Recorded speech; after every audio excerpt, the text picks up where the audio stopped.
Ah? Yeah. What?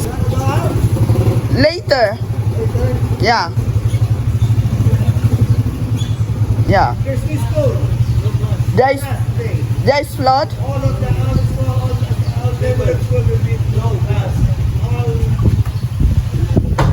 Oh, so no school. Oh, really?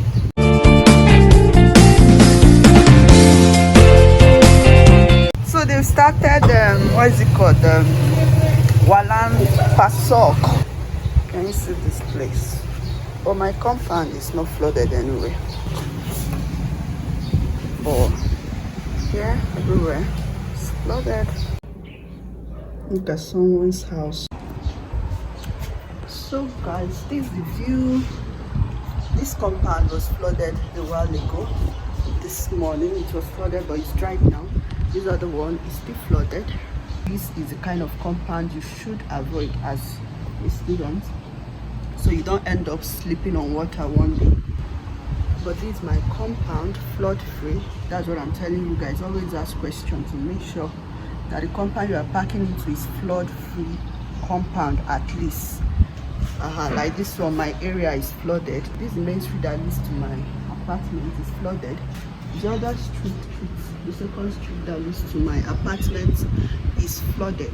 But you see this cement, the one I talked about, is also flooded. So no way out. So no going out for people like us today. This is my neighbor. This is my neighbor. Say hi. That's my neighbor. And one thing with Philippines suffer from natural disaster yearly, like typhoon and sometimes earthquake. Last month there was an earthquake, but the area where I'm staying was not badly affected, but some areas, in fact, some got injured badly and even some lost their life to that earthquake that happened last month. It's almost 1 month since the earthquake happened. It happened last month, July 27th, and I felt it. We felt it. It was really strong. Last year it happened as well, but it was not strong. But the one that happened this year was really strong. The magnitude was 7.3. Yeah, either 7.3 or 7.4, but 7 points, you understand. And it's barely 1 month because today is 23rd. Today is 23rd, and here we are suffering from typhoon. But this is not to scare you guys. This is not to scare you. Yeah, for this typhoon is really not strong compared to the one that happened. In fact, the one that chased me out from Cebu when I visited Cebu last year, it was typhoon that chased me out from that city last year, and it was horrific. Like, it was terrible. That was the highest. In fact, I was in shock for some days. Not just me, I and my friend and some people around, like especially we foreigners. Some of us were in shock for some days. I'm telling you, it was not easy. There was blackouts for weeks. There was no network. In fact, that experience was terrible, and that was how I left Cebu because of the typhoon. I left before time. As in, I left before time because I was supposed to stay longer in Cebu, but because of that typhoon I had to leave the city of Cebu, and even some lost their life to that earthquake that happened last month. But we thank God that nothing happened, nothing bad happened to us, and this to those family that lost loved ones. I just hope God continue to give you the fortitude to bear the loss. Yeah, from my own apartment, from this area, we really felt it. Like, I was lying on my bed because I had surgery a day before. I had tooth surgery, so I was really in serious pain. My mouth, my face was swollen. I was in serious pain when my bed started shaking. And when the bed started shaking, I thought in a moment that I was the one that was not feeling fine, because I was not able to eat a day before and I was taking medication. So when that thing was happening, I thought I was the one that something was wrong with. Reason being that I was not able to eat, and at the same time I'm taking anti-birth medication and a lot of medication because of the surgery. So I was in serious pain. Not until I started hearing people's voice, like my neighbors, especially those from this compound. I started hearing them saying earthquake, they were speaking Tagalog. That was when it dawned on me that I was really alright. It was not an effect from the medication or from the surgery. So people were running out from their compound, from their houses. For me, I was in my house, I was in my room, I did not run out. Yeah, and this is also to say, I don't know if people really or actually know what to do during an earthquake. Like for people running out of their houses, it was really wrong. Yeah, from what we were told, when there is an earthquake, you don't run out from inside. If you are inside, you understand. Anyway, that will be story or lesson for another day. This is what Philippines face every year. The earthquake is not something that happened every time, but it happened last year. The magnitude was not that high, but this year's magnitude was very strong and high.